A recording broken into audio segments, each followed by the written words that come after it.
Deixa eu fazer uma outra coisa aqui também. Parece.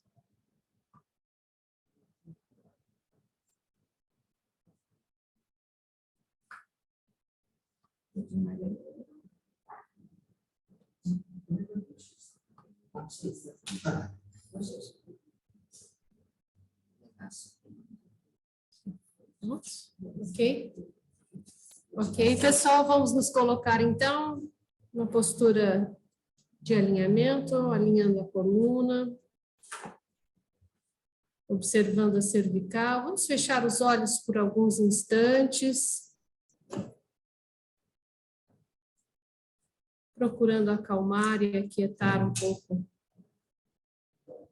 os nossos corpos, nossa mente.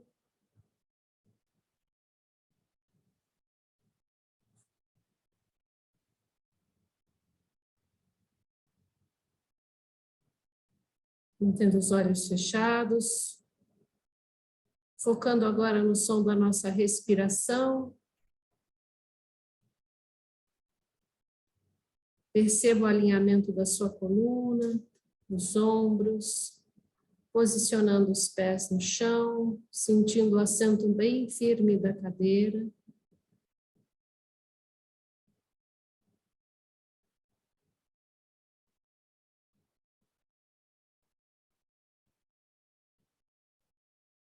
A cada inspiração eu faço então um movimento de busca interna, de contato interno, como se eu pudesse mergulhar junto com o ar no meu centro.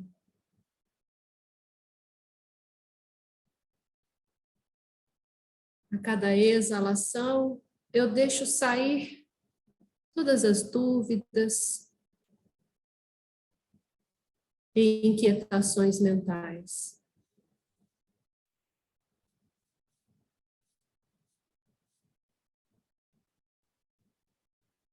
Percebendo os ruídos externos, percebendo a temperatura do ambiente, percebendo este lugar para quem está presente aqui na loja.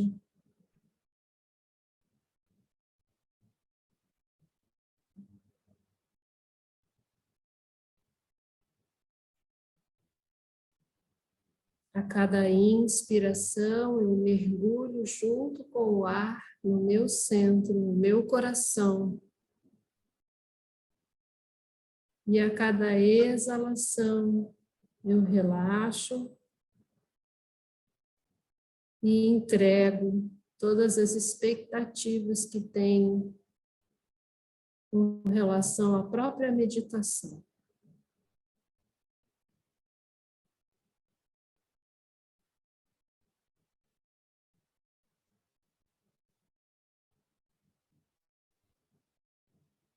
Percebendo o fluxo do ar que entra e sai.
Mantendo o silêncio por mais alguns instantes.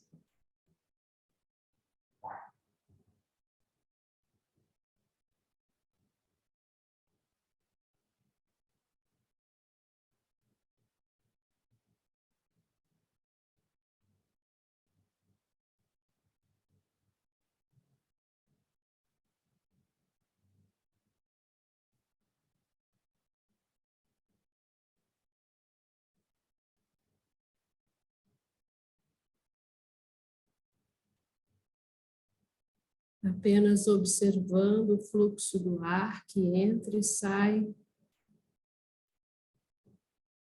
nos nossos pulmões,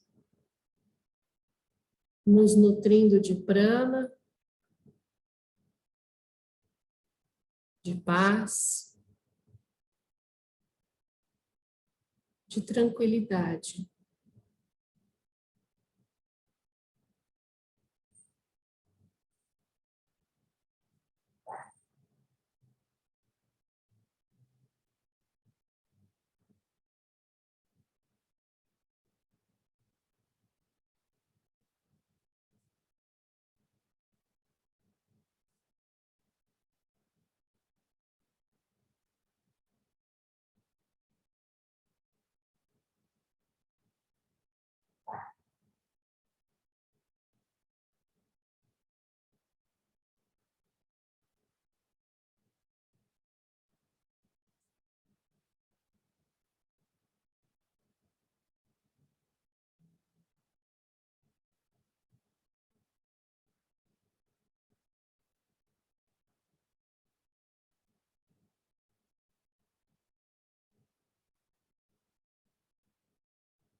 Minha natureza essencial é divina e se manifesta como luz, paz e amor.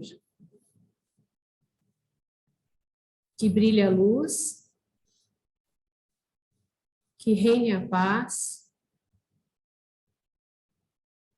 e que o amor envolva todos os seres. Paz a todos os seres em todas as dimensões.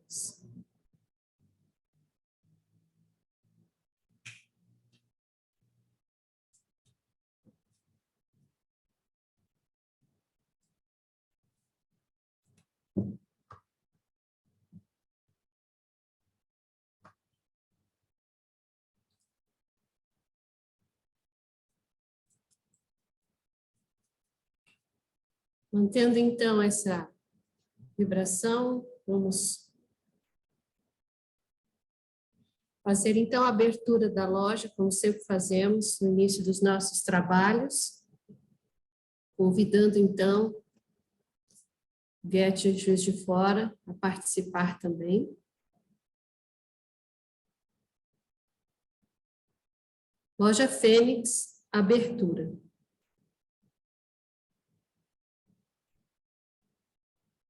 Pensemos na nossa condição de peregrinos no vale da terra.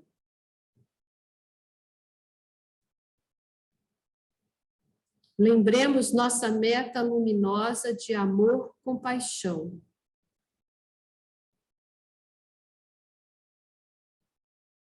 unamo-nos num esforço conjunto para que possamos receber a ajuda dos que sabem e podem.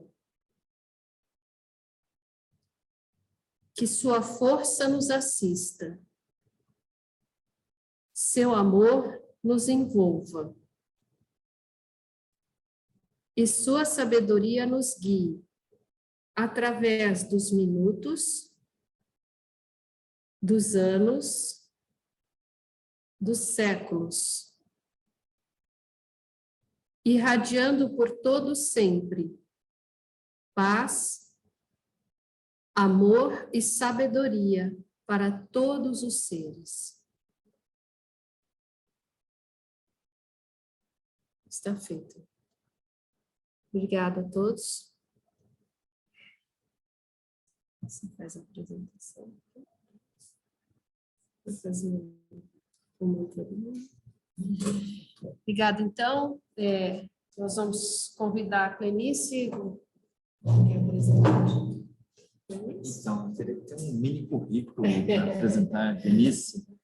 Então, a Clenice, eu não tenho um mini currículo dela, mas de informações gerais que eu tenho da Clenice Petter, é uma irmã da Sociedade Teosófica que trabalhou e trabalha ainda há muitos anos, né, na sede da Sociedade Teosófica em Adyar, na Índia. Então, eu vou pedir a palavra para que ela venha aqui e se apresente para todos. Ela é escritora também do livro Pathless Land. E aí eu acho que ela pode comentar sobre o livro. Uma salva de palmas aí, a irmã Clenice.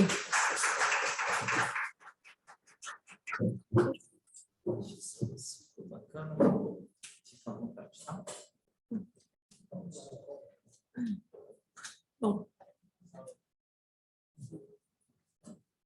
boa noite a todos. E, assim, só para complementar a questão, não é uma questão de currículo, mas, assim, só uma questão de informação.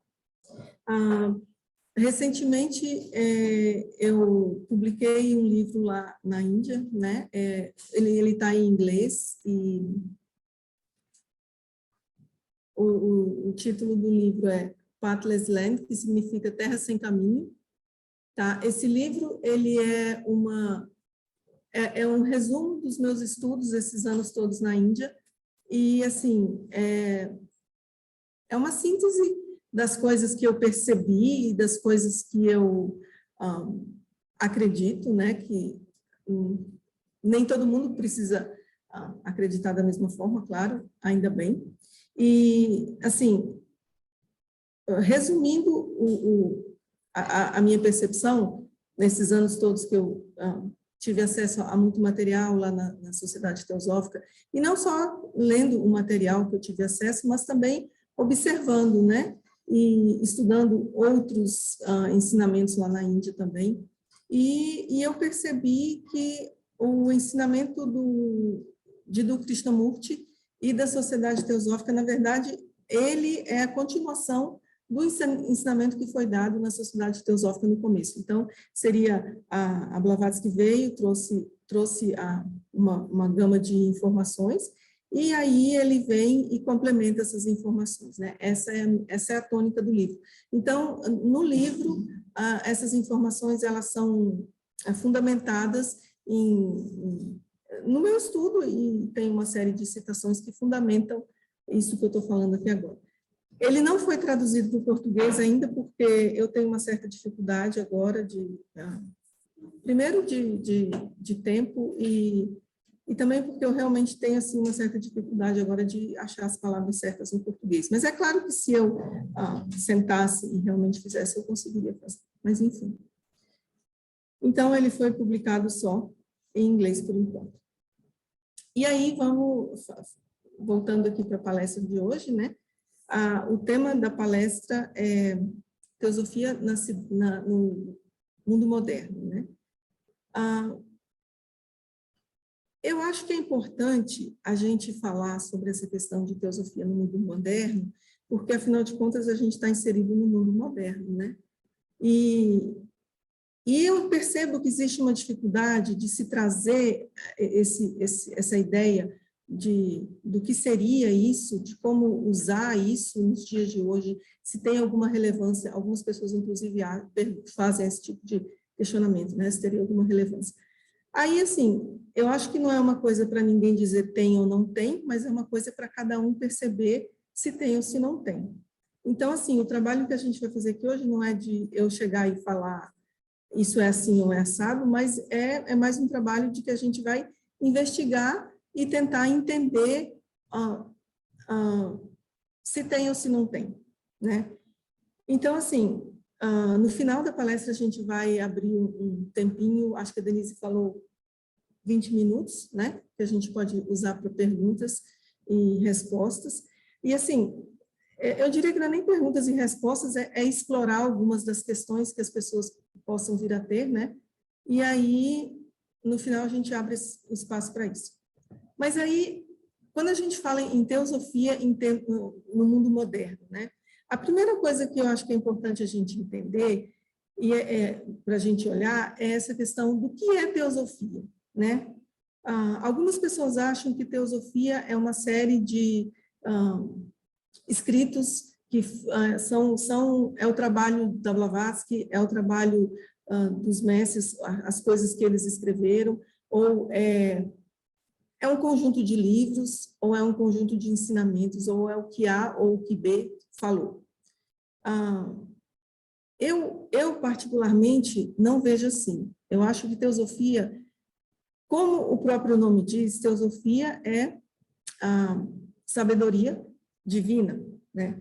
E eu, particularmente, acho que só existe sabedoria divina, né? A sabedoria, ela tem uma origem divina, ela não vem da nossa mente humana. Por mente humana, a gente chama isso que a gente hoje conhece como mente humana, né? Que é essa mente que vive na dimensão do pensamento, né? Então, nessa dimensão do pensamento, eu não vejo como pode haver sabedoria. A sabedoria, ela está além dessa dimensão.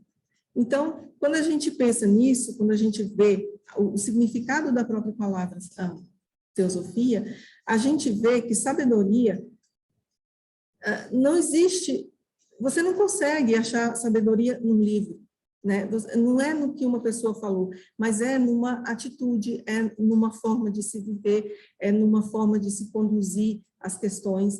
Então, sabedoria é uma questão muito pessoal.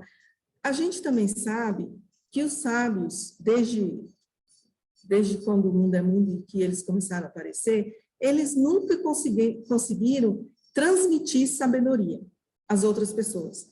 Eles conseguiam transmitir ensinamentos, que aí dependia das pessoas que ouviam aqueles ensinamentos e colocavam em prática, se eram capazes, ou se aquilo, assim, passava, assim, entrava no ouvido, saía no outro, no sentido de aplicabilidade, né? Porque, assim, não é uma questão de você saber todas as estanzas de um livro, você é um sábio, não.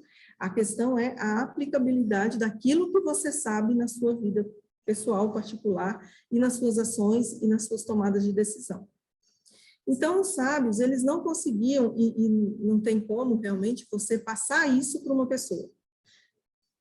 Depende da pessoa, depende de como a pessoa recebe aquilo que é dito para ela pelo sábio, depende de como ela vai processar aquilo para se tornar sabedoria ou não. Então, sabedoria não é uma coisa que se pode dar para outra pessoa, não é uma coisa que se pode adquirir ouvindo palestras, não é uma coisa que se pode adquirir lendo livros. Não é nenhuma coisa que se pode adquirir, é uma coisa que se manifesta no cotidiano. E aí, quando a gente fala, qual é o valor disso? Qual é o valor da sabedoria no mundo moderno, né? E aí a gente vai analisar e olhar também essa questão, o que é o mundo moderno, né? O mundo moderno que a gente está inserido hoje é um mundo que está, assim, completamente imerso nessa questão tecnológica. É um mundo em que as pessoas não têm mais tempo para as coisas que talvez fossem importantes e estão mais e mais se alienando numa realidade virtual, que é, ou seja, do telefone, das mensagens, do WhatsApp, disso, daquilo, de uma realidade virtual e negligenciando aquilo que está acontecendo ali no momento, as pessoas que estão em volta delas naquele momento. Então, assim, esse é o mundo moderno que está se desenhando, que tem se desenhado, em que a gente vive. Então, esse mundo moderno, ele tem trazido muitos problemas. A gente sabe disso. As pessoas estão mais doentes, assim, doenças mentais nunca tiveram tão, vamos dizer assim, tão em alta, né? Nunca houve tantos problemas de depressão, nunca houve tantos problemas, pelo menos não que se soubesse, né? Nunca houve tantos problemas de suicídio entre os jovens, está acontecendo muito. Eu não sei aqui no Brasil como é que está, mas na Índia é assim, uma coisa que está até assim, preocupante, né? Porque as crianças, adolescentes lá sofrem uma pressão muito grande com relação a um posicionamento social, né? De atingir uma certa posição social. E essa pressão, ela vem de casa, ela vem da sociedade, ela vem de todos os lugares. E aí, quando a criança não consegue atingir aquilo, ela se sente... Ela não consegue lidar, né, com isso. Então, isso é um problema sério. E ainda tem a questão do bullying nas redes sociais. E uma criança não tem como lidar com isso. Já é difícil para os adultos lidarem com essa questão. Quando você publica uma foto, aí vem um monte de crítica e tal. Então, assim, são problemas que estão acontecendo e a sociedade não sabe como lidar, né? Então, esse é o mundo moderno. E a tendência disso não é diminuir. A tendência disso realmente é aumentar. Então, assim, qual é o papel da sabedoria num mundo que está submerso pela ilusão, pela fantasia, porque essa realidade virtual que é criada, ela é uma forma de fantasiar, quer dizer, a gente já fantasiava muito, aí ainda agora a gente, com a tecnologia, a gente aumentou exponencialmente essa questão da capacidade de criar um mundo fantasioso, né? E uma forma de escapar daquilo que realmente a gente não consegue lidar, que são os nossos problemas internos, as nossas questões internas. Então, o mundo está cada vez mais voltado e direcionado para essa questão de tirar a gente do que é realmente importante e pôr a gente introduzindo mais e mais e mais distrações, né? De várias maneiras. Essa é só uma parte da questão. Existem várias outras questões, como, por exemplo, a questão da inteligência artificial, que eu vou falar mais à frente. Agora, para fazer uma analogia dessa questão que a gente está falando aqui, eu gostaria de vou citar algumas partes de uma carta. A senhora Blavatsky, ela escreveu 3 cartas que eu tenho conhecimento, né, que eu tive acesso, 3 cartas, para a Sociedade Teosófica na América, em 1888, 1889 e uma em 1890, que foi a última. E essas cartas, elas não são muito conhecidas, pelo menos aqui no Brasil, eu acho que não são, porque eu nunca tinha ouvido falar, até que eu fui para a Índia e tive acesso. E são cartas realmente muito importantes. Ela fala, porque a preocupação da senhora Blavatsky era muito grande com relação à Sociedade Teosófica na América. Porque a Sociedade Teosófica nos Estados Unidos, ela representava o Ocidente. Não é porque fosse os Estados Unidos, é porque representava o Ocidente. E porque ela acreditava que era muito importante que se mudasse o rumo de como as coisas estavam indo, quer dizer, que se saísse de tanto materialismo e E então ela tinha uma preocupação muito grande, ela não pôde ir para a convenção deles e ela mandou uma carta. Então, eu vou citar apenas pequenos trechos que eu acho que são relevantes para o que a gente está falando aqui hoje. Então, na carta de 1888, ela fala: a tendência da civilização moderna é uma reação em direção ao animalismo, na direção do desenvolvimento daquelas qualidades que conduzem ao sucesso do homem como animal, na luta pela existência animal. Teosofia procura desenvolver a natureza humana no homem e procura sacrificar a animalidade desnecessária que a vida moderna e ensinamentos materialistas desenvolveram em um grau antinatural para o atual estágio evolutivo do ser humano. Então, aqui, na época, isso foi 1888, foi antes da primeira Revolução Industrial, ou foi a primeira Revolução Industrial aconteceu mais ou menos no final daquele século, né?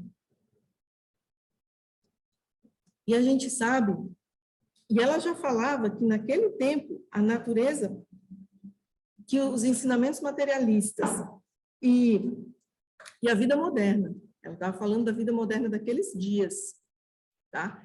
Teria desenvolvido de forma antinatural, quer dizer que não era natural para o homem ter aquele tipo de, ter tão desenvolvido ainda nele esse lado animal. Que é o que esse lado animal? Competitividade, essa ideia de demarcar território, né? Todas essas coisas que fortalecem a ideia de eu e meu. Todas essas coisas vêm da nossa natureza animal. Então, naquela época, ela já dizia que isso já não era natural. E hoje em dia, se a gente comparar a vida moderna de hoje com a vida moderna que ela fala que era moderna no tempo dela, a gente vê que as coisas não melhoraram. E, na verdade, elas só pioraram. Né? Hoje em dia, pelo menos isso é uma percepção minha, eu não estou aqui, eu quero só deixar claro uma questão, isso aqui, eu só estou colocando a forma como eu vejo as coisas, eu não estou dizendo que é absolutamente assim. Então, assim, eu percebo que hoje em dia a gente está mais preocupado ainda com essa questão do eu e do meu. O eu se tornou muito importante, os meus direitos, eu tenho direito disso, eu tenho direito a ser feliz, eu tenho direito de, seja lá o que for. E a gente perdeu um pouco essa capacidade, inclusive, de se abster um pouco desse eu e desse meu em função do outro, sacrificar o meu, sacrificar o eu, para que o outro possa ter alguma coisa, ou ter um momento de felicidade, ter um momento de alegria. A gente está muito preocupado, a atual sociedade, principalmente no Ocidente, mas na Índia também já está acontecendo a mesma coisa, eles estão ocidentalizando bastante, infelizmente. Então, assim, essa ideia de que o eu e o meu têm que prevalecer aumentou bastante de lá para cá. Essa é a minha percepção. E a tecnologia, hoje em dia, está sendo usada muito para isso. Por exemplo, criou-se uma coisa chamada indústria do entretenimento, que no tempo da Blavatsky não existia. Então, assim, a gente passa muito tempo se distraindo, né? A gente passa muito tempo passando o tempo, né? Vamos ver um filme para passar o tempo, vamos fazer não sei o quê para passar o tempo.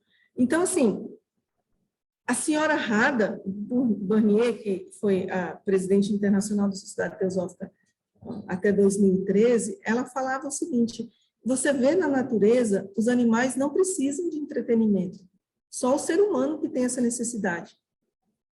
De onde vem essa necessidade? Que necessidade é essa? Não seria essa necessidade uma coisa criada pela mente como forma de escapar daquilo que realmente importa? E que é difícil de dar atenção, né? Então, assim, De lá para cá, de 1888 até agora, a gente está em 2022, as coisas não melhoraram, né? Então, eu vejo que teosofia, sabedoria é uma coisa que é necessária e é mais necessária hoje do que ela era, inclusive, no tempo da senhora Blavatsky.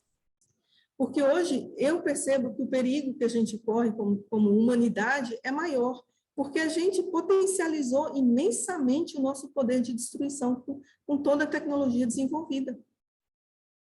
E a gente não melhorou como ser humano. Quer dizer, a gente não desenvolveu as qualidades humanas que deveriam ter sido desenvolvidas no decorrer desse século, e, ao invés disso, potencializou-se a capacidade destrutiva. Antigamente, a senhora Blavatsky ela já falava no problema do desmatamento das florestas. E agora, se no tempo dela se desmatava uma floresta em 10 anos, hoje a gente desmata uma floresta em 1 mês, porque tem todo aquele maquinário que entra lá e realmente faz um estrago muito grande. Então, assim, que a gente se conscientize da necessidade de desenvolver na gente, não é desenvolver no vizinho, não é desenvolver nos outros, não. É a gente tem que trabalhar na gente, porque esse é o único lugar em que a gente tem acesso. Então, que a gente se preocupe em desenvolver esse lado humano é essencial, e esse é o papel da teosofia, esse é o papel da sociedade teosófica. Eu vejo assim, né? Que o papel da sociedade teosófica não é ensinar nada para ninguém. O papel da sociedade teosófica é facilitar, é promover um espaço onde as pessoas consigam desenvolver o lado humano, que elas consigam se tornar mais humanas. Se tornar mais humanas significa o quê? Significa se preocupar com o próximo, de verdade, não simplesmente falar, como é que você está, não sei o quê, mas uma coisa genuína. É a capacidade de empatia, é a capacidade de... eu não gosto da palavra tolerância, porque tolerância, para mim, significa que você não gosta, mas tá bom, eu tolero. E nisso não tem nada de nobre, na verdade. Assim, é uma questão de inclusão mesmo, né? De aceitar e nem aceitar não cabe, porque a gente não cabe aceitar o outro é o que é, a gente é o que é, e é isso. Então, assim, um espaço onde a gente possa aprender sobre a gente mesmo. Quais são as coisas que estão nos impedindo? Por que a gente não consegue ser feliz com a felicidade do outro? Por que a gente não consegue abrir mão do eu e do meu em função da felicidade do outro? Por que a minha felicidade é tão mais importante do que a do outro? E, assim, a sociedade teosófica também fala na questão da unidade da vida, né? Então, assim, entender que essa unidade da vida é a unidade de tudo. Não existe diferença de mim para o outro. Então, se o outro está feliz, aquilo, de alguma forma, me atinge, aquilo me afeta. Se o outro está infeliz, aquilo também me afeta. Então, assim, desenvolver e ter um espaço onde eu possa aprender sobre isso é importante. E essa era a proposta da senhora Blavatsky, essa era a preocupação dela, porque naquele tempo começava a se desenhar o que a gente acabou por ter hoje, né? Que é toda essa tecnologia, que é todo esse conhecimento sem a sabedoria, né? O ser humano não tem sabedoria para lidar com todas essas ferramentas que estão à disposição dele. E aí, mais para frente, ela fala, um outro extrato dessa mesma carta, ela fala: isso também nunca deveria ser esquecido, nem o seguinte fato ser negligenciado. No dia em que a teosofia tiver atingido seu mais sagrado e mais importante missão, isto é, unir de modo firme um conjunto de homens e mulheres pertencentes a todas as nações em laços de irmandade, amor com com tendências ao trabalho puramente altruístico, não em trabalho com motivos egoístas. Nesse dia, e apenas nesse dia, teosofia se tornará maior que qualquer irmandade nominal do homem. Isso será uma maravilha e um milagre verdadeiro, a realização do qual a humanidade espera em vão pelos últimos 18 séculos, e ao qual toda associação, até agora, falhou em conquistar. Se a gente pega só essa parte que ela fala aqui, isso é muito sério, isso é muito importante. Isso aí significa que a sociedade teosófica é um espaço para as pessoas, não é um espaço para doutrinação. É um espaço vivencial, é um espaço onde a gente vem para viver aquilo que a gente prega. Porque se a gente não consegue viver o que a gente prega, para quem é que a gente está pregando? Então, assim, e ela fala mais, ela fala que pelos últimos 18 séculos, 18 séculos não é pouca coisa. A humanidade está esperando por esse dia em que um conjunto de homens consiga se reunir em função de um trabalho realmente de irmandade, de altruísmo puro. E ela esperava que a gente fosse capaz disso. Assim, a Sociedade Teosófica tem no primeiro, acho que é no primeiro, como é que chama? Objetivo, obrigada. No primeiro objetivo, onde fala que formar um núcleo, né, de fraternidade universal. E aqui ela está falando exatamente. Então, a Sociedade Teosófica é o núcleo. Não é formar um núcleo dentro da Sociedade Teosófica. A Sociedade Teosófica é o núcleo da humanidade. Porque a Sociedade Teosófica não está separada, a gente é a humanidade. Não somos nós e a humanidade. Nós somos a humanidade. Então, esse núcleo que se fala no primeiro objetivo é a Sociedade Teosófica dentro da humanidade. Então, é uma tentativa gigantesca que eu não tenho certeza que as pessoas compreenderam qual era a ideia. Porque, assim, a ideia não é que eu venha aqui e fale assim, vou dar uma palestra para vocês, eu falar. E aí fale, e não faço nada daquilo que eu falo. Antes da Sociedade Teosófica, isso já era feito e continua sendo feito. Essa é a tônica. Se você vai em qualquer lugar, qualquer religião, qualquer seita, religião, qualquer coisa, é assim que funciona. É na base do que faço o que eu falo, mas não faço o que eu faço. Então, assim, para criar mais um grupo para ficar fazendo isso, não precisa de fato. E não era essa a ideia. Então, a Sociedade Teosófica é um lugar para a gente vivenciar, é um laboratório vivencial,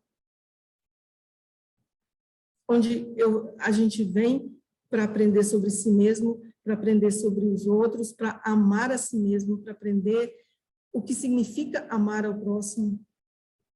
Não é para ler todos os livros que existem no mundo e saber citar cada página dos Upanishads, cada página que não sei quem falou, que não sei quem falou.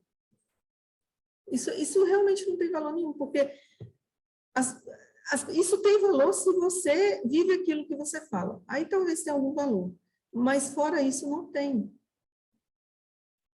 Porque a teosofia é uma coisa prática. Teosofia não é um corpo de ensinamentos, é uma coisa prática, é uma vivência, é um modo de ser, é o que se é.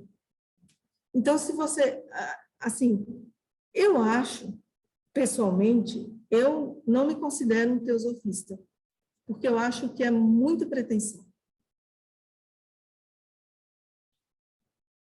Um teosofista é aquela pessoa que vive teosofia. Teosofia é sabedoria. Então, um teosofista é um sábio. A pessoa está dizendo, eu sou um teosofista. Ok, você é um sábio. Ótimo, então não existe problema. Porque o sábio, ele sabe como lidar com todas as questões. Não existe problema com o sábio. Então, assim, a gente se satisfaz muito facilmente com palavras. Então, assim, eu estou na sociedade teosófica, eu sou um teosofista. A conta não fecha, não é bem assim. No meu modo de ver, né? Pode ser que eu esteja enganada. Mas para mim, eu vejo assim. Então, assim, esse conselho essa questão que ela fala, que pelos últimos 18 séculos a humanidade tem esperado em vão, porque toda associação de homens e mulheres falhou. Então, assim, eu acho que é importante que a gente olhe e aprenda com onde os outros falharam, e aprender e tentar não falhar da mesma forma. Assim, quem são os outros? Os outros são todas as associações de homens e mulheres que vieram antes, né, do século XVIII, do século XIX. E aí não é apontar e dizer, olha, vocês erraram, não. É olhar e ficar com medo de cometer o mesmo erro.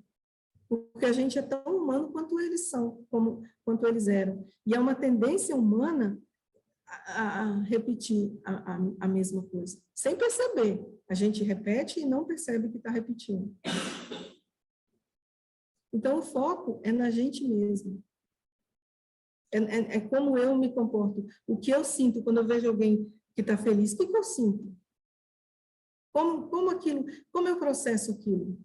Quando alguém está sofrendo, como eu processo aquilo?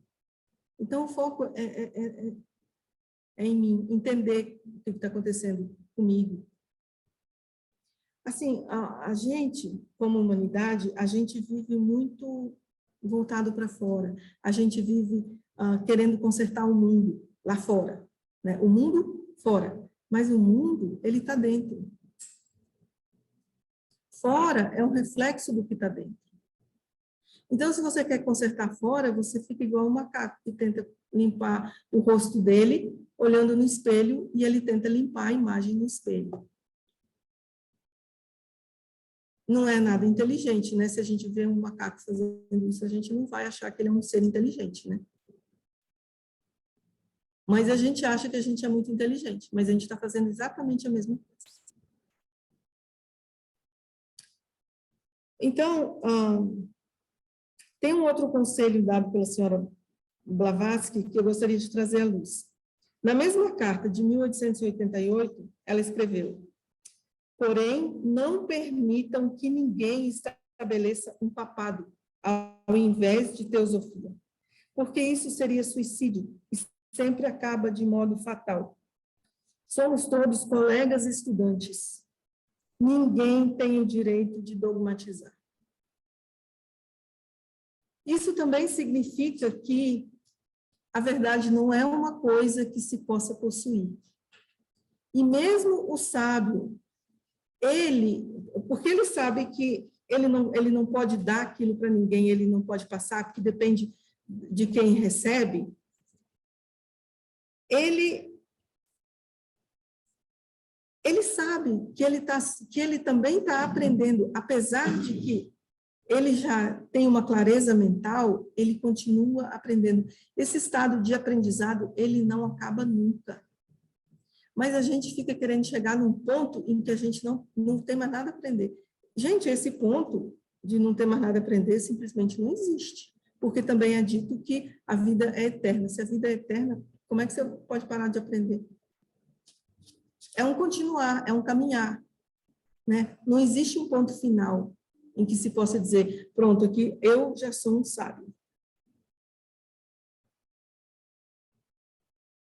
Então, assim, Quando a pessoa faz isso, quando a pessoa fala isso, é porque ela não é, na verdade, ou quando ela sente isso.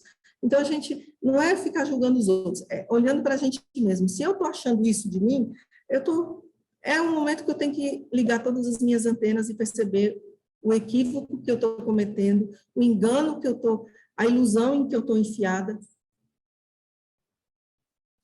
Porque não faz sentido. Porque a vida, ela acontece a cada momento. Quer dizer, o sábio, ele vai ter que ter sabedoria a cada momento da vida dele. Dizem que, uma vez eu ouvi isso, alguém falou isso, que um desses sábios antigos da época de Roma, alguém perguntou, não sei qual agora também, alguém perguntou para ele qual foi o seu maior erro. Ele falou, eu não sei, eu ainda não morri. Quer dizer, ele não tinha certeza de que ele não ia errar mais nunca, que ele já tinha chegado num ponto de absoluta de estar sempre sabedoria, de estar sempre certo. Uma vez perguntaram, Krishnamurti também falou uma coisa muito interessante. Uma vez, ele fazia as palestras dele numa tenda lá em Londres, né? E por muitos anos, eles puseram uma tenda, eu acho que ela era até definitiva, ela ficava lá sempre. Enfim, ele foi lá e um senhor veio no final da palestra e falou para ele, nossa, mas que negócio bom que você tem aqui.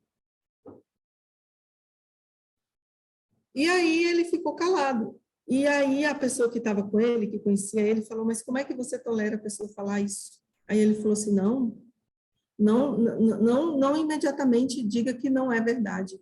Você tem que analisar e você tem que olhar. E ele disse que ele passou uma semana observando a questão toda para ver se aquilo não tinha se tornado um negócio. Então, assim, esses seres que chegam a uma clareza mental, é uma questão de clareza mental.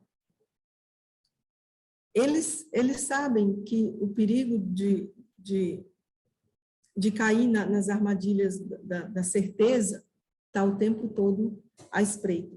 Então, quando a gente tem certeza das coisas, é quando a gente está mais errado. Foram as pessoas que tiveram certeza de muita coisa na humanidade que criaram problemas. Foram as pessoas que sabem o que fazer e como é e tem que ser assim que criaram problemas. Se a gente olha para a história da humanidade, foram essas pessoas que criaram guerra e mataram milhões. São essas pessoas que são intolerantes e que dizem, você não merece viver porque eu acho que não.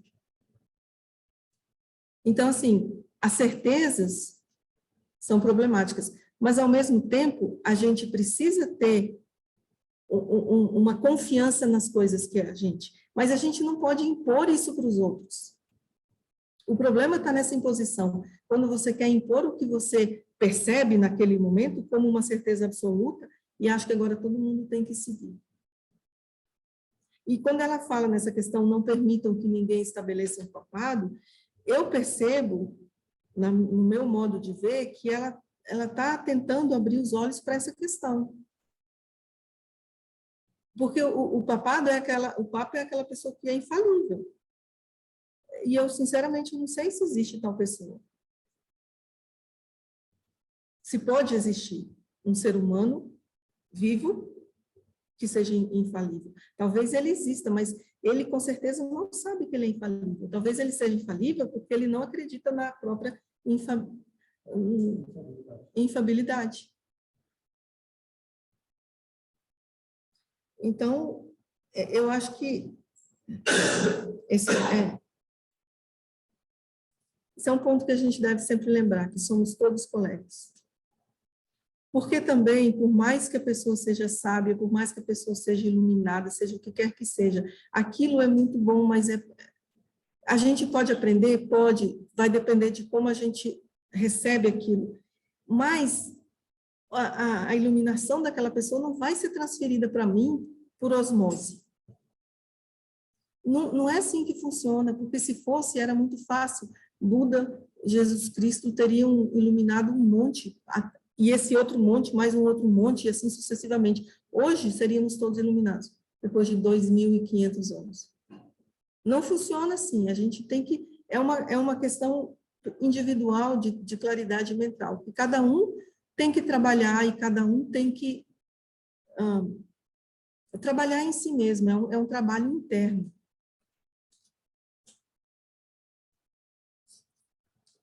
E aí, aqui, assim, um comentário só sobre essa questão que ela falou, que somos todos estudantes.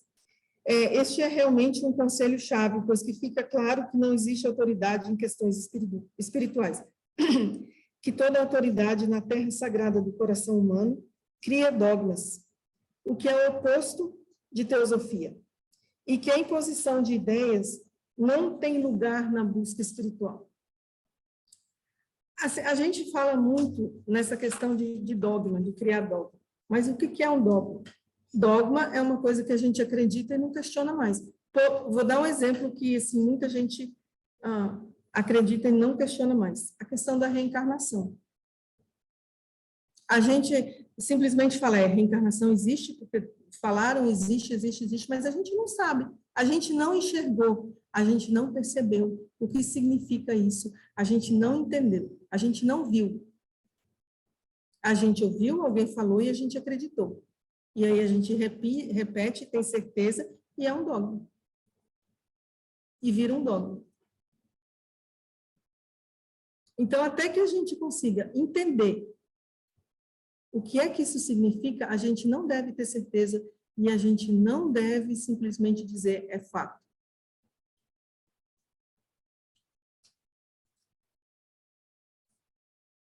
Assim, aí, eu acho que diante de tudo isso que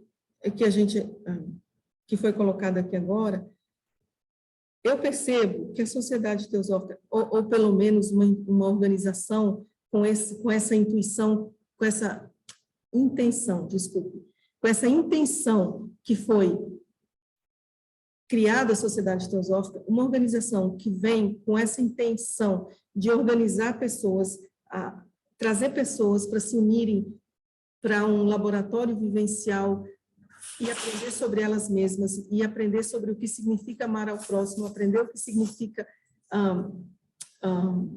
altruísmo, e viver de forma altruística, e coexistir de forma altruística. Eu vejo que uma tal organização é muito importante, principalmente nos dias de hoje, por várias razões. Porque o mundo nunca esteve tão carente de sabedoria como está agora, e nunca precisou tanto.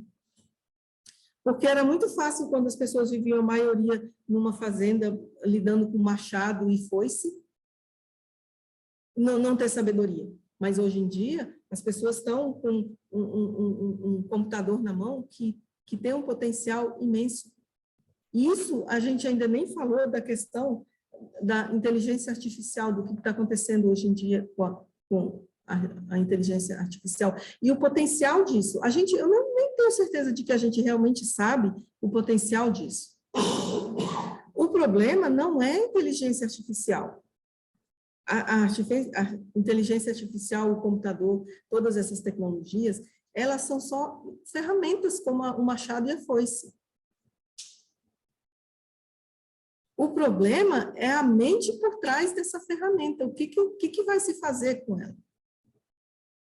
Então, o medo não é ter medo da ferramenta. É ter medo da gente mesmo, do que eu sou capaz de fazer com todo esse poder, porque é um poder. Eu, como ser humano, o que o ser humano é capaz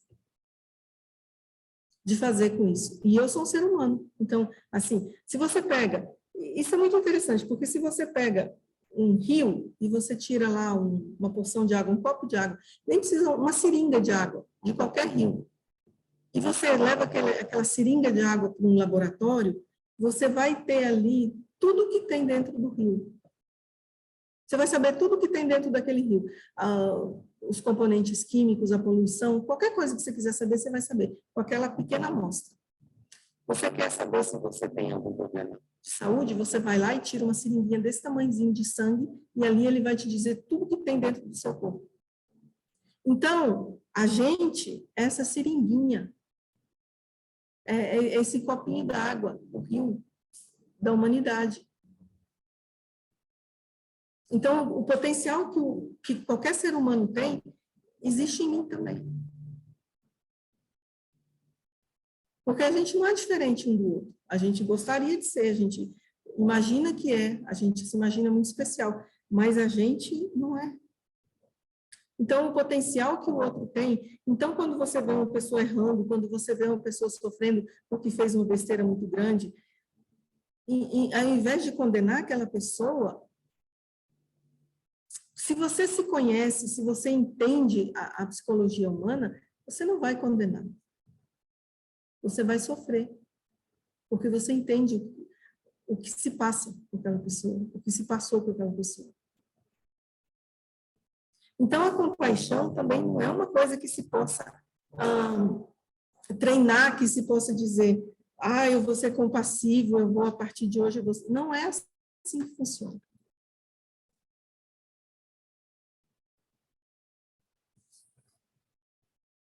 Então, assim, com relação a essa questão da inteligência artificial, eu li um artigo muito interessante de um professor, ele é professor em pensamento global e filosofia comparada da Universidade de Londres. O nome desse professor é Ashim Adib Mogdaban. Pelo nome, ele deve ser daquela região da Índia, ou por ali. E ele fala assim, são alguns pontos que ele fala sobre a questão da inteligência artificial. Ele fala, no centro do desenvolvimento da inteligência artificial parece estar a busca pela perfeição. E pode ser tão perigoso para a humanidade quanto aquele que veio das ideias filosóficas e pseudocientíficas do século XIX e início do século XX, e levou aos horrores do colonialismo, da Guerra Mundial e do Holocausto.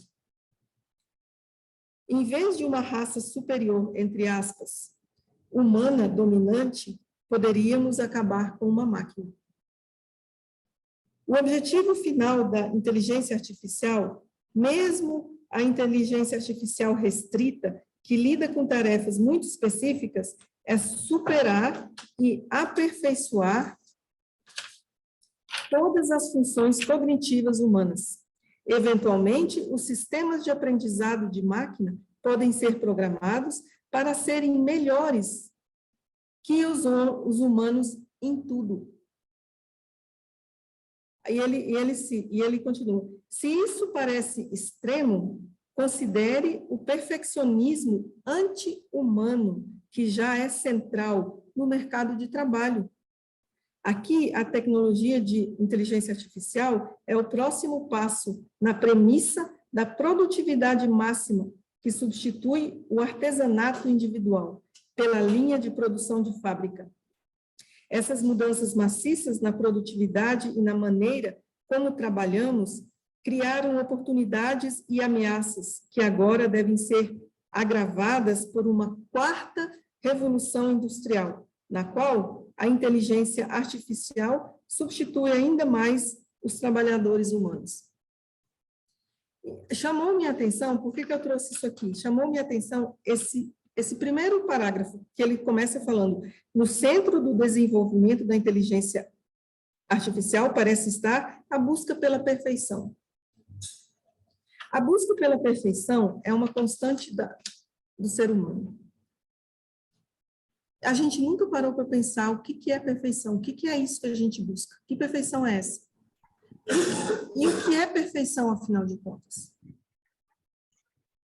Um tempo atrás, eu vou muito a alguns ashrams lá na Índia, e um tempo atrás eu fiquei umas 2 semanas num determinado ashram, e eu estava discutindo com uma pessoa lá, conversando sobre isso, ponderando sobre essa questão da perfeição. Mas lá as pessoas não falam muito, né? Então, assim, considerou-se uns 5 minutos e acabou. E eu fiquei com aquilo. Eu fiquei por dias e dias com aquilo. E no final, o que eu percebi foi que perfeição é perceber que não existe perfeição. A perfeição é uma criação da nossa mente. É uma projeção, é uma ideia. Nós, como seres humanos, não existe perfeição. Porque, assim, essa perfeição imaginada, existe uma perfeição que não pode ser imaginada, que não pode ser pensada. Mas essa perfeição pensada, idealizada, ela é pensada e idealizada, que é uma coisa fantasiosa, criada, inventada pela mente humana. E aí, ele fala também nessa questão de que a gente está às vésperas da 4ª Revolução Industrial. As revoluções industriais foram acontecendo e o ser humano, e a gente foi desenvolvendo um monte de tecnologia, progredindo muito nessa questão material, mas internamente o ser humano mudou muito pouco ou quase nada. Se a gente olha para as notícias de jornal, a gente pode até arriscar dizer que não mudou foi nada.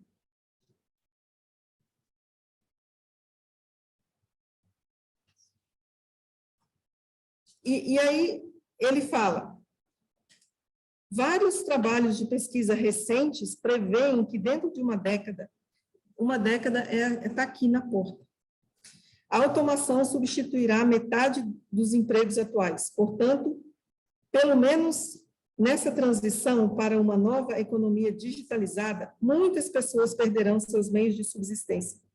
Mesmo que presumirmos que essa nova revolução industrial gerará uma nova força de trabalho capaz de navegar e comandar esse mundo dominado por dados, ainda teremos que enfrentar grandes problemas socioeconômicos. Os distúrbios serão imensos e precisam ser escrutinados. Assim, isso não é uma brincadeira, isso está às portas, já está acontecendo. Né? Eu tive, em 2018, a Sociedade Teosófica teve um encontro em Singapura, e eu tive lá. No aeroporto de Singapura, você já quase não vê mais pessoas. Naquela época, não sei hoje. Era tudo automatizado. Você chega, você põe seu passaporte lá numa máquina, ela lê, você põe a sua passagem lá, ela lê, ela libera a entrada para você, ela imprime um ticket, faz o check-in, você não vê uma pessoa. E a população mundial não está diminuindo. Não que deva. Isso é muito importante, não que deva. Existem formas de se resolver os problemas de forma inteligente. E esse é o problema, porque a gente não tem essa inteligência. Então, a Sociedade Teosófica se propõe a uma coisa seríssima. Não é uma brincadeira de menino, não é uma disputa de cargo, não é disputa de poder, não é nada disso.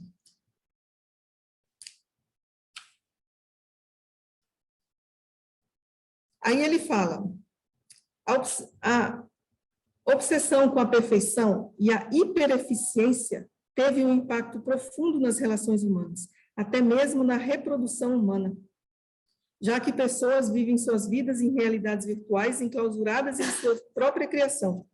Por exemplo, várias empresas sediadas nos Estados Unidos e na China produziram bonecas robóticas que estão se esgotando rapidamente, como parceiros substitutos.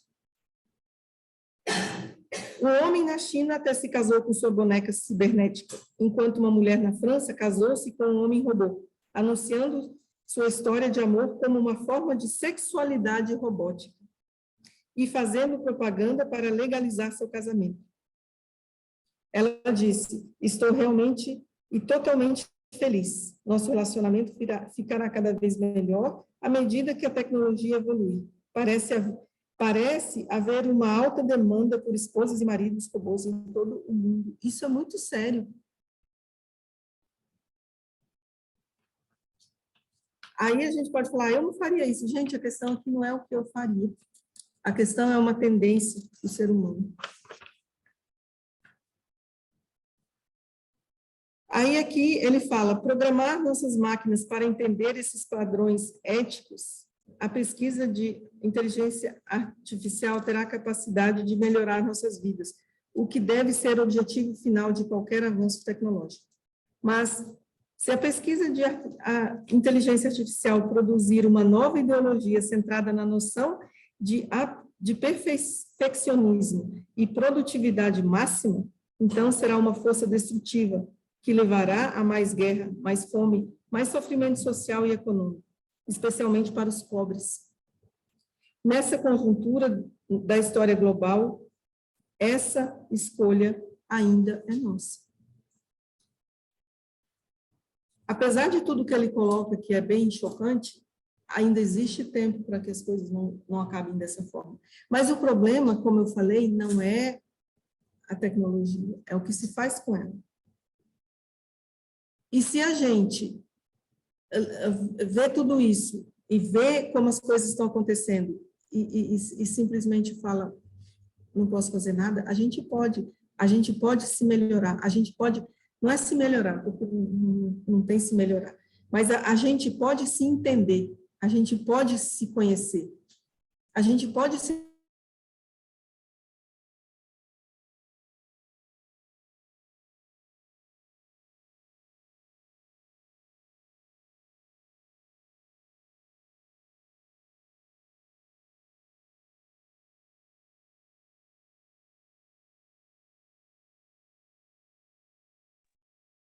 Todos estão ouvindo a palestra?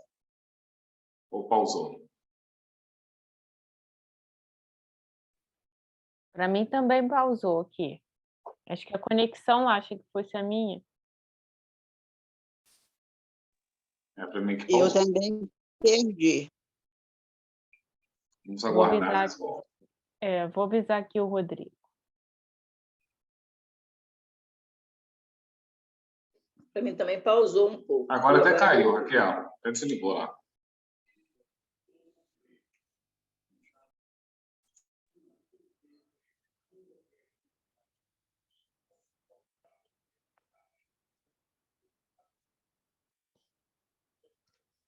Caiu de novo, né?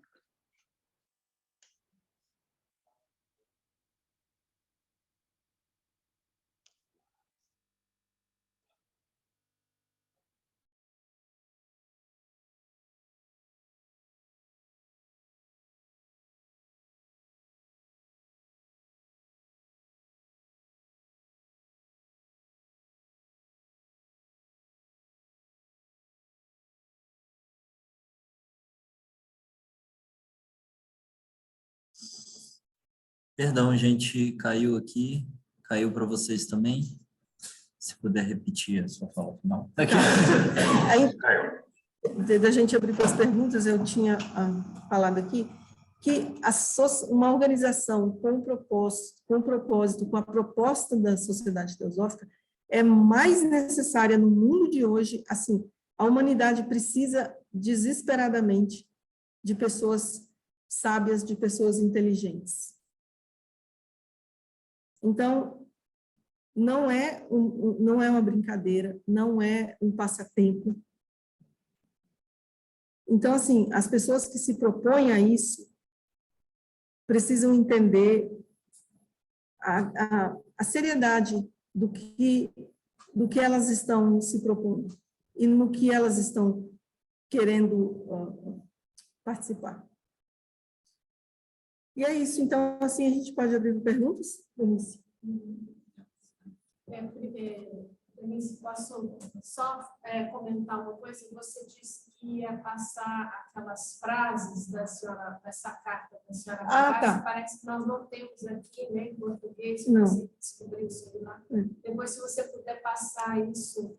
Tá. O que eu posso fazer, eu posso passar para alguém, depois você me dá o e-mail de alguém, e aí quem tiver interesse nessas citações da senhora Blavatsky, ou até, de repente, mais do que essas que eu trouxe, até traduzir essas cartas, aí a gente pode ver depois, e quem tiver interesse, aí manda você vai dar um e-mail, né? Sim. Aí pode contatar a Denise e a gente pode ver isso.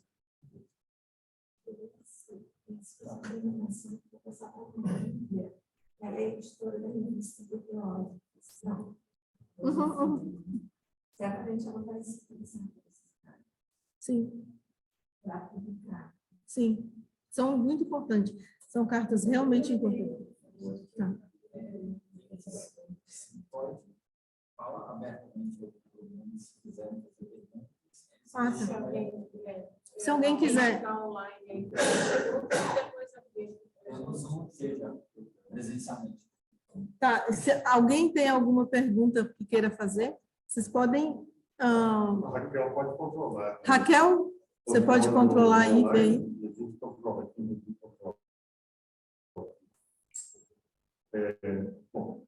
Sim. Ah, Se alguém você tiver pode- alguma pergunta, deixa eu verificar aqui no chat. Parece que o Edmar ia fazer alguma pergunta. o Edmar tem uma pergunta. Primeiro, desculpa atraso, tá? Vou fazer o conversa, fazer o entender. Obrigado pela palestra, disponibilidade. Você falou muitas coisas que me chamaram a atenção. À medida que você for dando tempo, eu vou falando de... Primeiro, as três eu gostaria de comentar, mas vou começar a focar. Estão me ouvindo? Vocês estão ouvindo o Edmar? Provavelmente não. Tá baixo. Se ele puder chegar mais perto. Senta aqui, ó. Senta aqui, ó. Ah, não, aqui tá bom. Mas chega mais perto do microfone. Sim. Aí, vai lá. Eu dizia que a Clemice falou várias coisas que eu gostaria de ouvir comentários, de ouvir comentários dela e de outras pessoas, mas eu vou com uma só, e na medida que for dando tempo, né, depois se os outros pontos perguntarem, eu posso até falar mais algum ponto. A primeira coisa que me chamou a atenção é essa carta da senhora Blavatsky, a semelhança dela, Clemice, com um ponto, principalmente, né, com a última carta, a carta de 1900, recebida da senhora Livesa, do mestre Coutume, se não me engano, né? Que é uma carta paulada, né? uma carta cacetada, onde ele diz que a sociedade teosófica está lentamente manufaturando um credo, se não me engano é essa a expressão. Virando uma seita. E virando uma seita, né? E ele diz, credulidade gera credulidade que termina em hipocrisia, né? Então, me pareceu uma correspondência direta, né? Como se Blavatsky... Não, depois parece que isso que o mestre Coutume prevê venha se concretizar anos mais tarde, não vamos entrar nessa discussão, que seria uma outra discussão. Mas parece que Blavatsky também simbolizou esse perigo com anos de antecedência, né? E é uma coisa que continua sendo crucial no trabalho da Sociedade Teosófica, né? Da postura da Sociedade Teosófica como instituição, né? Que traz uma sabedoria viva, como você mesmo disse, uma sabedoria para ser vivenciada e que não pode ser dogmatizada. À medida que ela for dogmatizada, a vivência se torna obrigatória e perde a naturalidade, né? E isso tem uma ligação com outra coisa que você disse, né, que eu nunca tinha pensado dessa forma, que é a questão de que as guerras são causadas pelas pessoas que têm certeza. Mas é uma coisa tão óbvia, né, que eu nunca tinha prestado atenção, né? E, inclusive, as nossas crises internas da sociedade teosófica são causadas por pessoas que têm muita certeza. Em casa, a gente briga com o marido, com a mulher, com os filhos, quando a gente tem certeza. Era isso. Obrigado.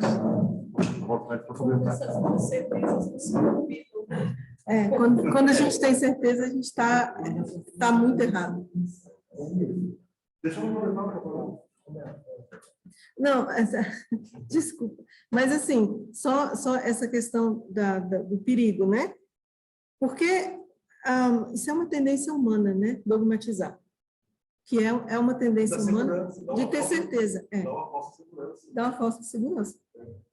E a mente fica tentando procurar concluir e ser assertivo naquilo. Então, assim, é uma tendência humana. Por isso, da preocupação da senhora Blavatsky, porque eu não sei, mas eu imagino que ela tivesse uma percepção da psique humana, né? E ela sabia que isso era uma tendência e que o perigo rondava o tempo inteiro, né? Então, assim, essa ideia de pregar para os outros, eu realmente não gosto de jeito nenhum, porque eu acho que se a gente tem uma coisa boa, que a gente realmente percebe que é boa, a primeira coisa a gente tem que vivenciar ela e ver se ela realmente é tão boa assim. E aí, depois, quando você vivencia, aquela vivência chama a atenção das pessoas. Você não precisa pregar nada para ninguém. Se você vê os sábios, os grandes seres, eles não saem pregando nada para ninguém. Eles vivem aquilo. Só isso.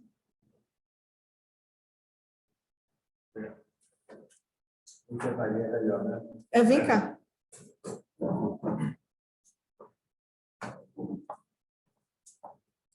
Bem, antes de mais nada, prazer de conhecer. Que eu não conhecia ela antes. Nunca vi ela antes. Acontece o seguinte, para o bem ou para o mal, eu sou economista.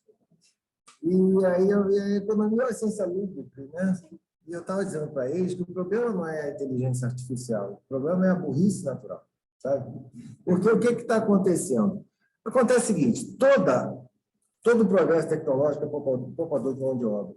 E o economista vive de modelos matemáticos, econométricos. Ultimamente, quem tem desenvolvido matemática são os economistas. Então, teve um determinado cidadão que ganhou o Prêmio Nobel de Economia, chamado Amartya Sen. Ele é inglês, e ele que baseou o índice de desenvolvimento humano, tá? E mostrando as desigualdades, etc, etc, etc. Depois teve um outro sujeito que fez um modelo que o ideal seria ter 3,5 bilhões de pessoas na Terra. Temos 7. Né? Aí um amigo meu, na época eu estava fazendo doutorado, ele era fazendo um pós-doc lá, foi meu orientador, e aí ele perguntou, tá, mas ele estava nos Estados Unidos, quem devia de ir embora? Ele falou, não, terceiro mundo, quer dizer, se nós nos sentimos extintos depois dessa. Então, existe toda uma eugenia por trás disso. Esse é um ponto. O outro ponto é o seguinte, que o ideal, chegando num ponto, que tem que ter uma classe de pessoas que tem que ser paga para não fazer nada. Aí vamos para outra parte da questão. A questão é que as pessoas não conseguem, está tanto desde a época da ética protestante, do espírito do capitalismo, que se a pessoa não faz nada, a pessoa não é produtiva, a pessoa não é gente. Porque acontece o seguinte, o problema que nós temos, dia muito, é uma coisa chamada excesso de produção. Porque você pode observar que, só vou lhe dar um exemplo, o que aumentou tanto os funcionários públicos? O funcionário público não faz rigorosamente nada em termos de produção, de máquina de produção. Então, ele é pago para não fazer nada. Aí, fiscalização, qualquer desculpa que você queira dar. Tá? Só que acontece isso, se a pessoa não se sente produtiva, ela pode entrar em depressão também. Eu estou querendo lhe mostrar que o problema é muito mais complexo do que a gente imagina. Então, por definição, você pode ver, não sei se na Índia é assim, mas aqui, as pessoas aqui são, a maioria aqui, você pode ver, é jovem há mais tempo, sabe que o sistema bancário, ele tinha 3 vezes mais pessoas empregadas do que tem agora. Então, existe, sim, forma de você empregar as pessoas, existe um excesso de população, existe também aquele historiador israelense, ele falou que havia 2 tipos de humanidade. E nós, como é que a gente vai lidar com isso? Hoje em dia, a competição é insana. Isso é ruim. Mas aí entra a questão que eu estava falando. A mente humana que criou esse problema não vai resolver esse problema. Não vai. Aí é onde entra o sábio. Mas é onde que está o sábio? Boa pergunta. Mas e aí, cadê esse pessoal da Sociedade Teosófica que está estudando sabedoria divina há um século e tanto? Cadê esse povo? Não, eu tô falando você está assim... correto, mas acontece o seguinte, o trabalho que é feito é um trabalho de formiguinha. Só que acontece o seguinte, a partir do... Porque o socialismo, normalmente, é chamado de socialismo fabiano. Eles achavam que as pessoas iam ter um grau... Porque qual é a ideia... Tudo que se tentou deu errado. Deu errado, porque de cada um, segundo sua capacidade, a cada um, segundo sua necessidade. Isso não dá certo. Não, assim, aí é que está a questão. A mente humana, que funciona de forma linear, no reino, no campo do pensamento, criou esses problemas. Todo o problema que a gente tem, social, inclusive os problemas de tecnologia, o que fazer com isso tudo, foram criados por essa mente humana. E essa mente não vai conseguir resolver o problema. Concordo. Então, assim, a esperança na inteligência artificial. Inteligência artificial, o nome já diz, é artificial, não é realmente inteligente. Mas a nossa mente funciona da mesma forma que a deles. Como é que funciona a nossa mente? É binário. A gente compara, conclui, compara, conclui. É assim que a gente funciona. Então, a gente tem que sair disso. E essa era a ideia. Porque quando você sai disso, o pensamento é utilizado para o mínimo possível, só porque você realmente...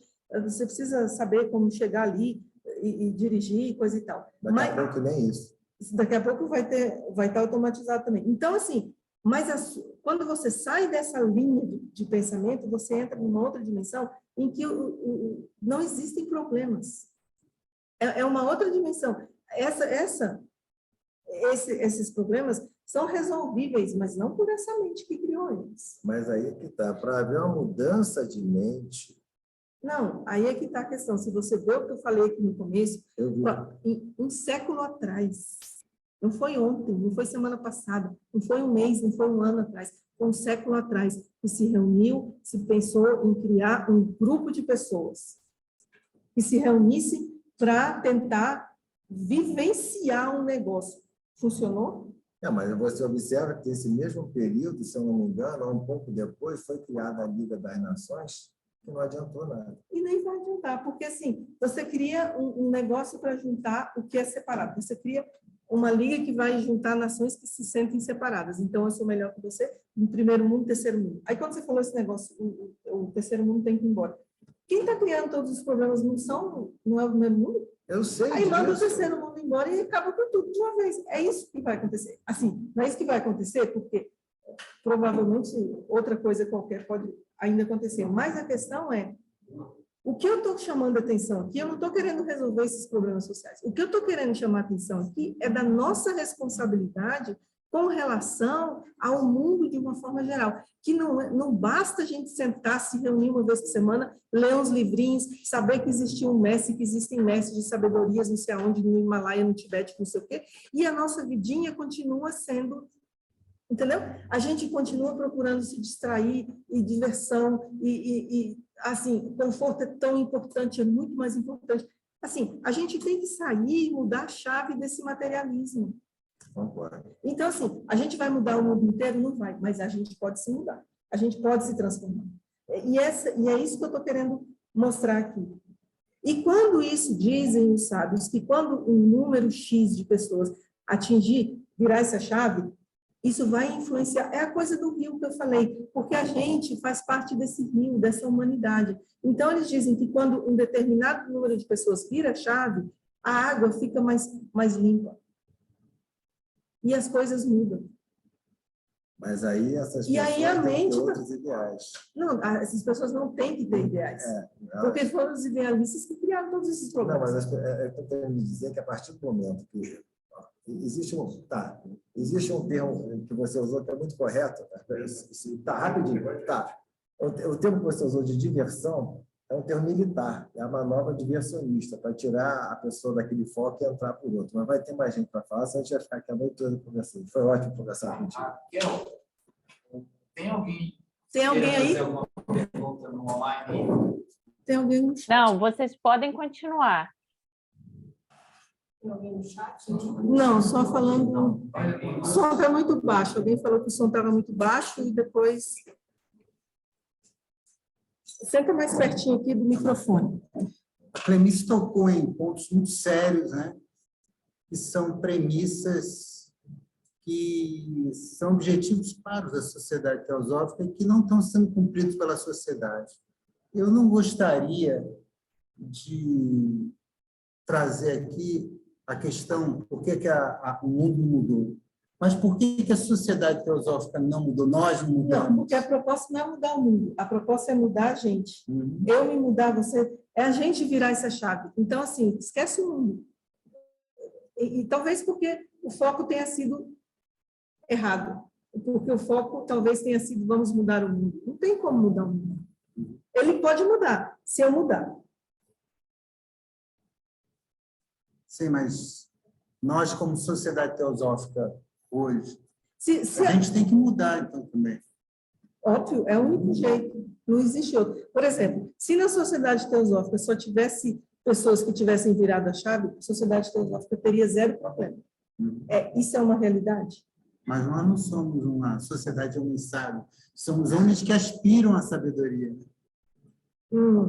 Pois é, mas assim, a sabedoria é uma questão que você não é uma questão de aspirar. A sabedoria é uma questão, porque aquelas coisas que você não pode definir, você só pode falar delas de uma forma negativa, no sentido, o que é teosofia? Você não pode definir, porque é uma coisa que não está nesse ramo, nesse campo da mente, tá? Além dela. Então, não pode ser definida, porque definições vêm da mente. Então, mas você pode falar o que ela não é. Dogma não é teosofia.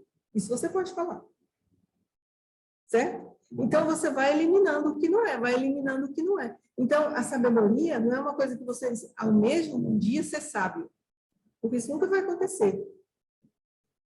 Mas o que você pode falar, isso não é sábio, isso não é sabedoria, não estou agindo com sabedoria, isso não é sabedoria, isso vem de um outro lugar. Por que eu falo isso nunca vai acontecer? Porque o sábio nunca vai dizer eu sou sábio, ele nunca vai pensar assim. Porque a sabedoria não é uma questão assertiva de se dizer, é uma questão vivencial de cada dia. Tem que ser a atitude que é sábia, não é você que é sábio. Entendeu? Então, o seu modo de lidar com o problema é sábio. O seu modo de resolver questões é sábio, mas não você. Você entende? É diferente. Então, essa coisa, almejar a sabedoria é uma coisa que vem do eu. Eu quero ser sábio quando eu estou almejando uma coisa. Eu estou almejando para mim. E aí isso vem da mente. E a mente que está querendo um troço que ela não pode ter. Porque não pode ter porque não pertence ao campo mental. Não pertence ao reino da mente. Não pertence ao reino da mente. Bom, você dá tempo para os outros também. Delícia, tem. Então, teve muitos aspectos que me tocaram, que me chamaram a atenção. Eu queria ter anotado para lembrar e falar. Mas foi gravado, você pode... Então, mas para poder perguntar, né? Então, sobre essa coisa da busca da perfeição, que me chamou a atenção, se existe a perfeição ou não, né? E aí uma outra coisa também, que aí são duas perguntas, em que momento você acha que a gente se distanciou do verdadeiro propósito da Sociedade Teosófica quando foi criada? Será que seria uma falta do propósito real? Ou uma maneira de conduzir aquilo egoisticamente? O que foi, aonde foi que se perdeu isso? Tá, vamos primeiro para a primeira questão. Você falou se existe perfeição. A perfeição, eu falei antes, ela talvez exista, mas ela não é uma coisa que pode ser pensada. Não é uma coisa que você vai reconhecer, não é uma coisa que a gente conhece, não é uma coisa que você vai reconhecer. Que você vai dizer assim, isso é perfeição. Não, talvez você esteja vivendo num mundo, numa situação perfeita e você não percebe. Seria a ausência de erros? Mas o que é um erro? Aí, o erro é uma coisa que eu digo, isso está certo, isso está errado, vem da mente. Então, o que é um erro? Então, assim, a gente é muito cheio de conceitos, de preto no branco, assim, os extremos, né? Então, sempre uma coisa para outra, uma coisa para outra, de um extremo para o outro. Então, assim, a perfeição é um estado de percepção e de percepção, é um estado de percepção, mas não de julgamento de dizer se está certo, se está errado. Quando a gente fala assim, essa busca por uma perfeição que a gente não pode ter, cria muita insatisfação, cria muito problema para a gente e tem criado para a humanidade, a gente pode ver. Por exemplo, a gente perde com isso o contato com a nossa humanidade, porque nós somos humanos, nós não somos perfeitos, certo? E quando a gente quer uma coisa perfeita, significa eu não estou me aceitando. Eu não estou conseguindo lidar com esse meu lado que não é perfeito. A gente tem um filho, aí a gente quer que ele seja perfeito. O coitado não pode ser. A gente atormenta a vida do menino, ele fica traumatizado, ele cresce frustrado, um ser humano adulto cheio de problema, porque ele também não aprendeu a lidar com o que ele é, um ser humano. E a gente vai se afastando cada vez mais dessa condição humana. Quando a gente quer criar um robô que é perfeito, porque a gente está se afastando dessa condição humana. Porque o robô, é fácil me relacionar com o robô. Ele é programado para fazer as coisas, ele não quer discutir relação, ele não chega atrasado no trabalho. Se eu tenho uma pessoa que trabalha para mim, ela chega um dia, ela não vem porque o filho está doente, porque não sei o que, teve dor de cabeça, porque está deprimida, porque está chateada, terminou um relacionamento, e não vem trabalhar. O robô não vai ter isso. Então, assim, mas isso faz parte da condição humana dela. Isso faz parte da minha condição. Tem dias que eu estou bem, tem dias que eu não estou bem. Isso é parte da condição humana. Mas a gente não quer aceitar isso. Então, o marido, a mulher, um dia eles estão bonitos, no outro dia eles estão feios. A gente quer o perfeito o tempo inteiro. Aí a gente não aceita. Para você ter uma ideia do tanto que a gente está se distanciando da nossa condição humana, que a gente não aceita mais envelhecer. A gente agora quer ficar com 70 anos com cara de 20. Gente, isso faz parte da nossa condição humana, é um processo natural. A gente está trabalhando contra a natureza. Você entende a gravidade disso? A gente não está aceitando a nossa condição humana. Existe beleza no processo todo, existe beleza no bebê, na criança, no adolescente, no adulto, no maduro, no velho, no idoso. Existe beleza em tudo, mas a gente não consegue perceber, porque a gente não aceita a nossa condição humana. E a gente está se distanciando disso mais e mais e mais.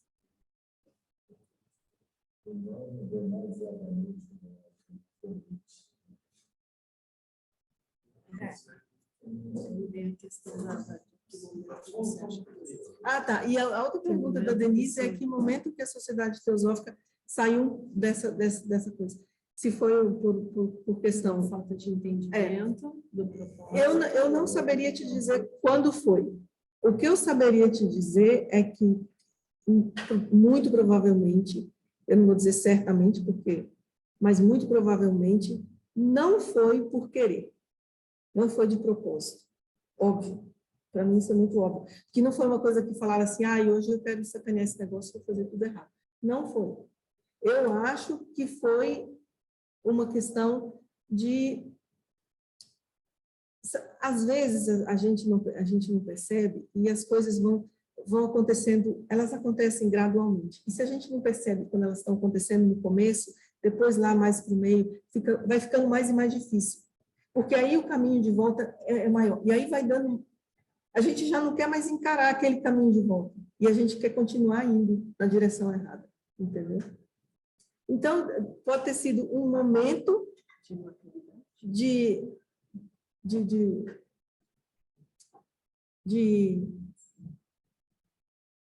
imaturidade no sentido de muito materialismo das mentes, das pessoas envolvidas no processo. Sabe, o materialismo que eu falo é de resultados. A mente concreta, ela quer resultados, ela quer fazer uma coisa por um resultado. Então, quando você entra muito nisso, isso é materialismo. Porque o altruísmo não tem resultado. Talvez tenha, mas ele não almeja, ele não busca.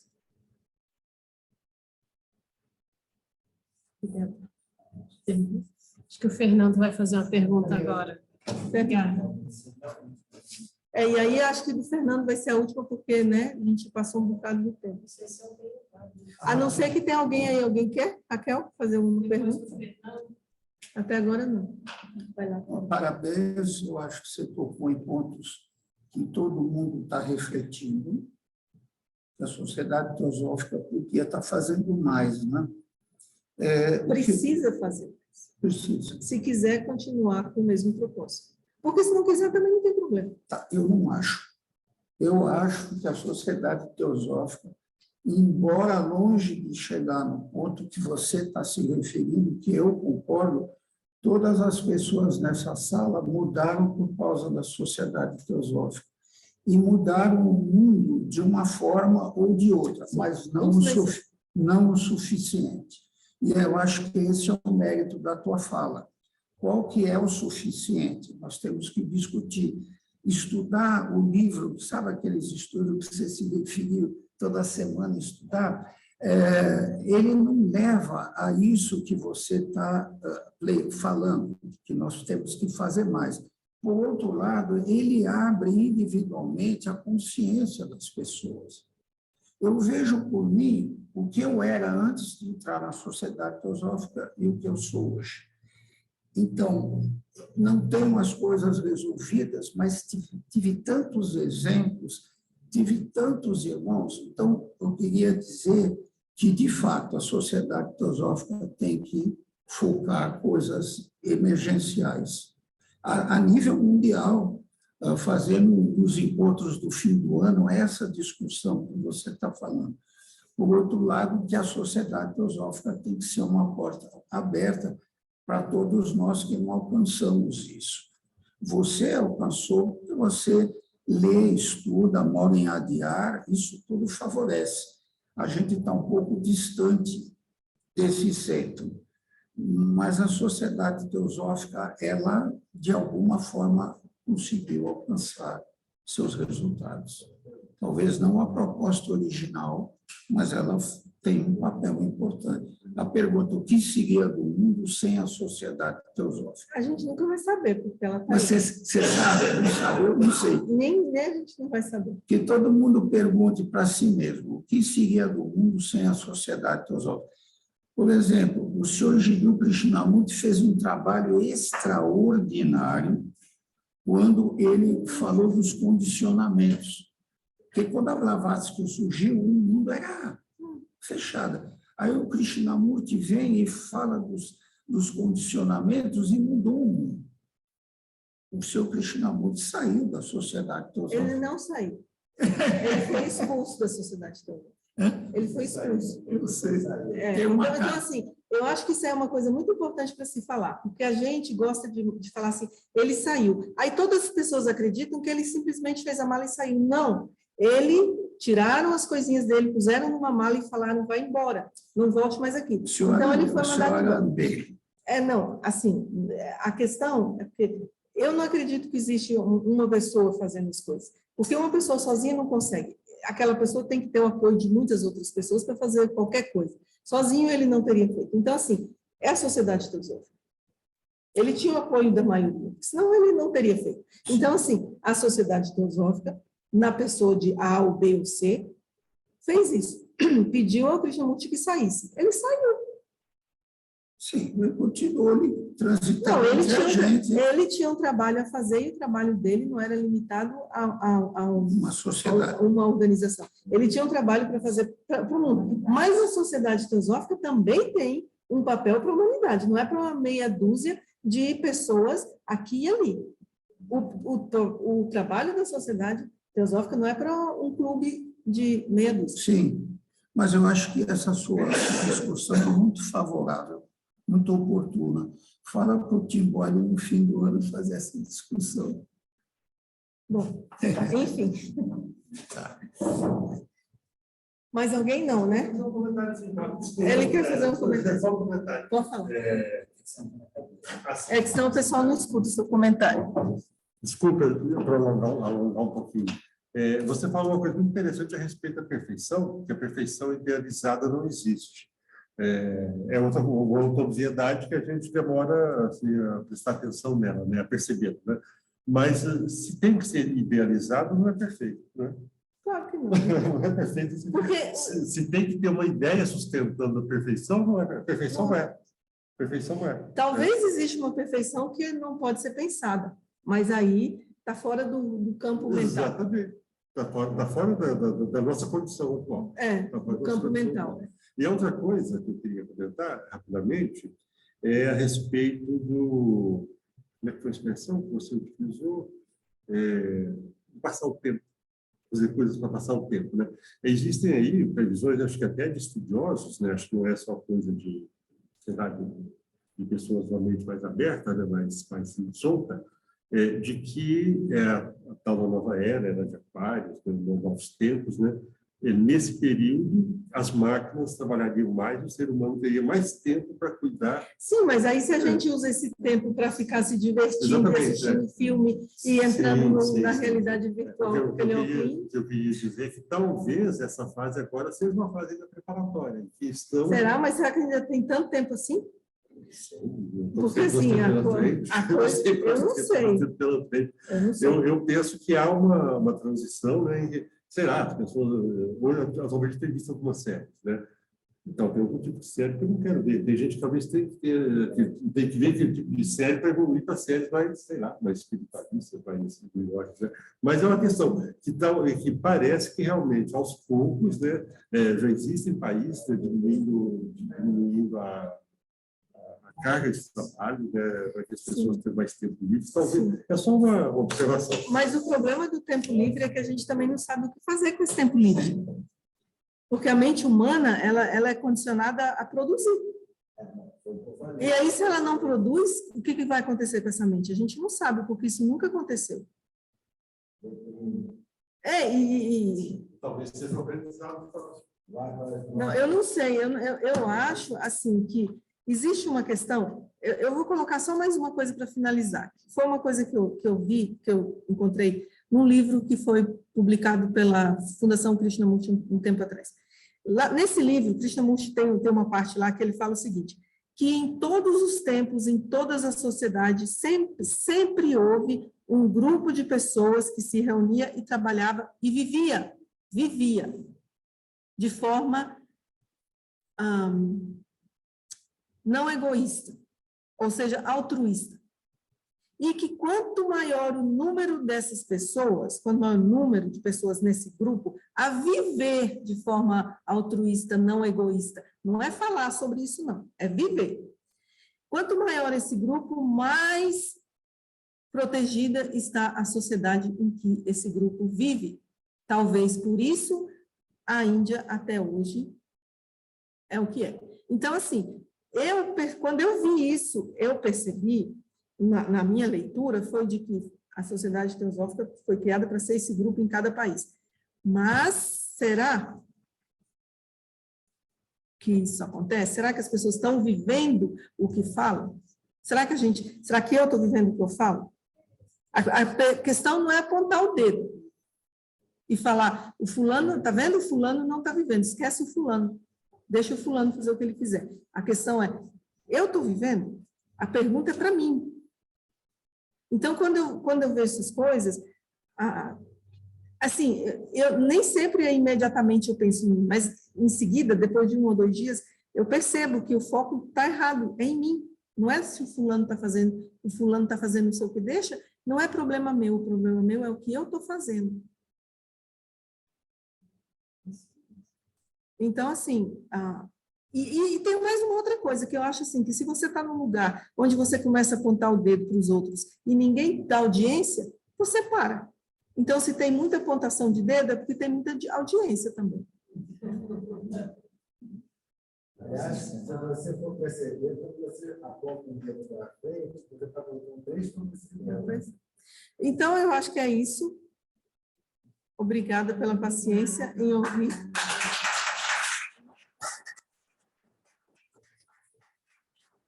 A Denise vai fechar o Edmar. Gratidão, Clemice, pela palestra.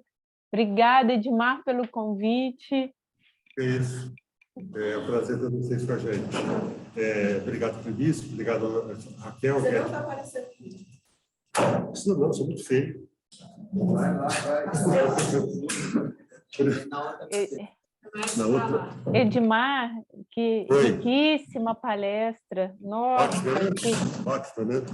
Linda. E essas reflexões finais aqui foram, assim, um esplendor. Fechou com chave de ouro. Que bom. Obrigado, Raquel.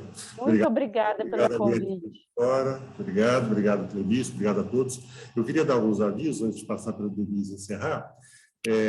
Primeira coisa, a gente está começando agora a planejar o retorno das atividades públicas da Sociedade Teosófica. Está praticamente acertado que nós voltaremos com uma atividade especial no dia 17 de novembro, que é a comemoração de aniversário da Sociedade Teosófica. Então, divulgaremos melhor, mas provavelmente teremos uma atividade aqui, um painel com o presidente nacional Sérgio, com os presidentes das 3 lojas de Brasília, e um lanchezinho, alguma coisa assim. Então, fiquem de olho que nós deveremos ter isso. Outra coisa, creio que a maioria aqui, ou todos sabem, que nós temos, já desde o início da pandemia, uma live semanal chamada Teosofia e Arte. Essa live tem sido feita só online, e todos os sábados, às 19h30.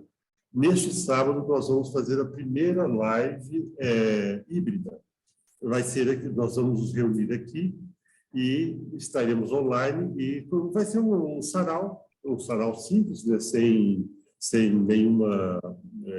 um sarau, realmente. Leituras de poemas, né, se tiver quem cante, quem toca um violão, né, e tudo livre, não vai haver uma programação assim, prévia, mas é para ser um momento de confraternização em torno de uma arte que é leve, né? A arte é um mecanismo importante, é uma ferramenta importante, uma possibilidade de acessarmos os níveis sutis também de uma outra maneira, atendendo talvez determinados tipos de temperamento.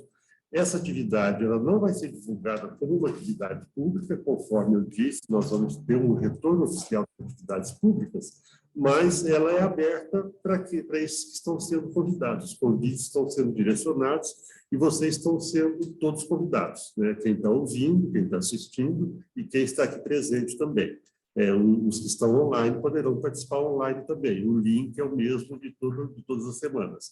E para quem vier aqui, se quiser colaborar com o lanche, a gente vai cantando, falando poesia e comendo. Ok? Então, eram esses avisos. Muito obrigado. Estamos terminando um livro que estamos estudando na Loja Fênix. Em seguida, vamos escolher um outro e estão convidados para as nossas reuniões. Elas estão sendo híbridas, mas o calor da presença aqui faz a diferença. Para quem vem, no sentido de ter mais pessoas, e para quem vem, no sentido de estar junto com outras pessoas também. Então, venham às nossas reuniões. Obrigado.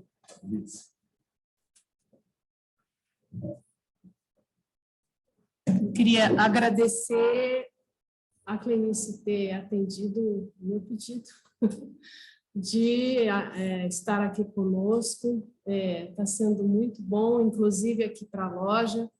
Pela primeira vez, depois da pandemia, a gente está tendo um número bem legal. Eu fui muito a chegar, e fiquei muito feliz com o número de carros que eu vi ali.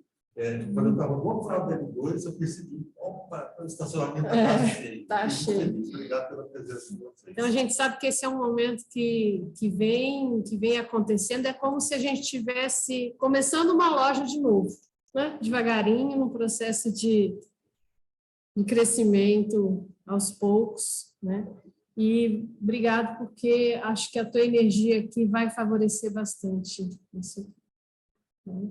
E muito obrigado pela sua pesquisa, pela sua dedicação, pelo seu amor, pelo amor que você coloca nas suas palavras, né? No seu estudo, no seu preparo, no caminho que você está traçando na sua vida.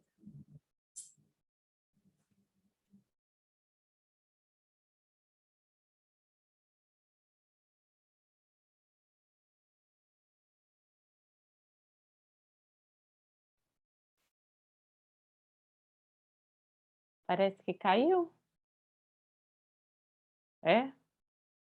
Uhum. Sim, caiu. Tá. Vou encerrar, tá? A gravação.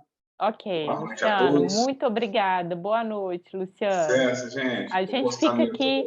Obrigada, Luciano. A gente segue aqui para acompanhar o fechamento, né, com a